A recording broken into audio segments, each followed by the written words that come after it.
All right, folks, now that we've talked about what money is and we've defined the money supply, we talked about the narrowest supply of money being M1 and the widest one being M2, and we looked at how we calculated all those things. Now let's talk about who actually controls the money supply. Well, the Federal Reserve System are the people who control the money supply. That Federal Reserve System, you might have heard it also being known as the Fed.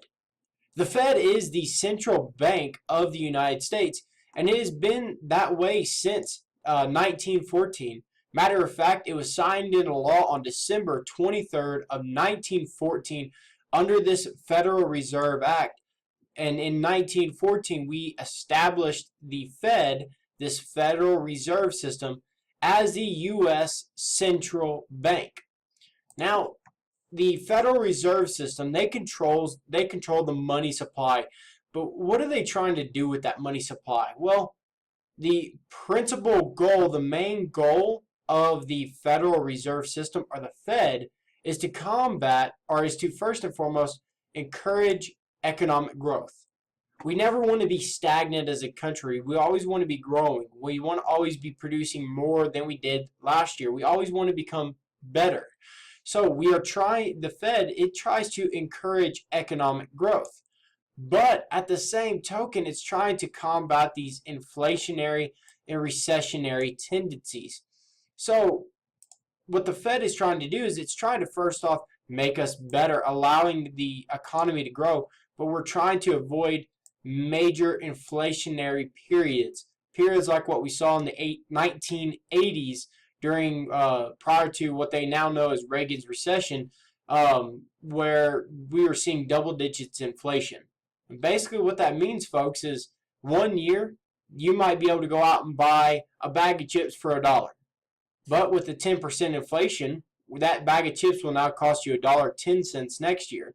And just think about that. If you take that 10-cent increase on every dollar and apply it to all the goods you buy, that's a major price increase.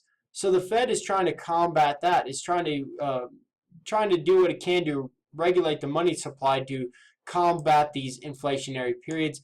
And it's also trying to combat these recessionary periods, like we saw in the Great Recession.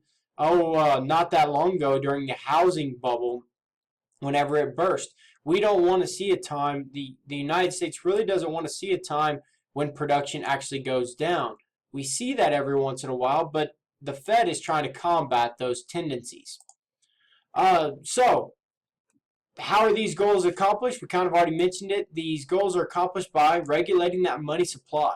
The Fed also has a specific interest rate that they're targeting, that they're trying to accomplish. And we will now know, or we will learn more about that later, but that specific interest rate is known as the federal funds rate. So how is the Fed organized? Well, the Fed is organized around a board of governors. And these board of governors is located at the system's headquarters in Washington, D.C. So in our nation's capital is the system's headquarters. It's located around these board of governors. So who are these board of governors? These board of governors are 7 members that are appointed by the president and approved by the U.S. Senate. So each one serves one 14-year term. So we're constantly revolving them out every 14 years. And they cannot be associated with any other banking in their term. So these board of governors cannot be the owner of a bank or a lender in a bank or an employee of a bank. They have to be completely unbiased in that aspect. They cannot be associated with any other banking while they are serving that 14-year term. And that no two can come from the same district. Therefore, we are always representing different areas of the United States, and no two can come from the same federal banking district. The Fed actually helps set up the monetary policy, which is what we'll learn about in the next lesson. They supervise one of 12 district Federal Reserve banks, and those 12 district Federal Reserve banks, there's 12 districts across the United States, and each one has their own district federal bank that are used very heavily when it comes to transferring funds and cashing checks. So there are 12 district banks with 25 branched. We have 25 branches with those 12 district banks. They determine the reserve requirements and the discount rates. Those are things we'll learn about here shortly. Orders the selling or buying of government securities.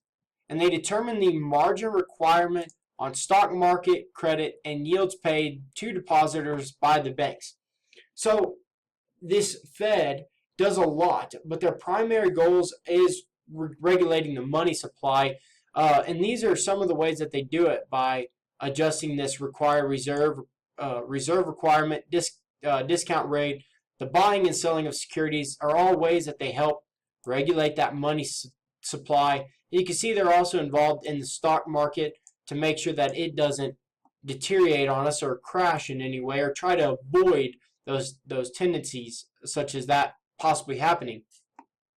We also have the Federal Open Markets Committee, and the Federal Open Markets Committee is composed of the 7 Board of Governors and 5 district bank representatives.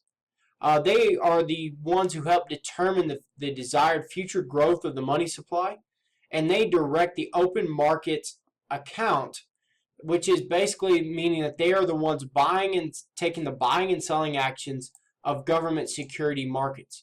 That's a very important aspect that we are going to cover later, but just know that this Federal Open Markets Committee are the ones who are in charge of basically the orders of the buying and selling of these government securities.